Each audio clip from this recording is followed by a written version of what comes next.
what we're going to do today, Tom, and everybody out there, is let's just pick a side and we'll go over the process to picking a side. And then from there, we just fine tune our execution because at least I can live with the result. And I mean, I know we talked about golf, because I was playing recently. I play a lot, but I was playing recently outside of my course, and I went out there, and it's funny, all playing with a group of guys, and and one of the guys struggling a little bit, and I remember telling him this. I said, "Listen, man, relax your body, get set, go through your process, hit the shot you want to hit the shot you should hit, and live with the result."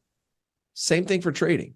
Right. I can live with a bad trade, a losing trade. I shouldn't say a bad trade, with a losing trade, if I stick to with what I want to do. It's when I start doing things I really know I don't want to do, and I've got a lot of weak hands on a lot of positions, is when I get pissed off, frustrated, and I end up losing more money.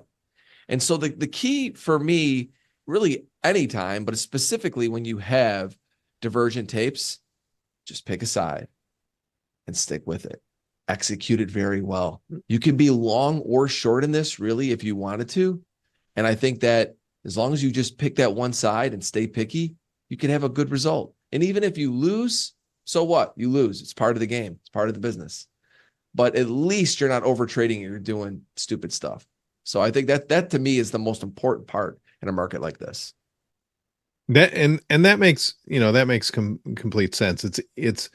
I won't say it's easy, but it's easier maybe to go with a trend that you see developing, right? You've seen these trending markets where I'm looking at a chart you have up right now, right? You see Yeah. the trend above a moving average, you see constant close above a moving average.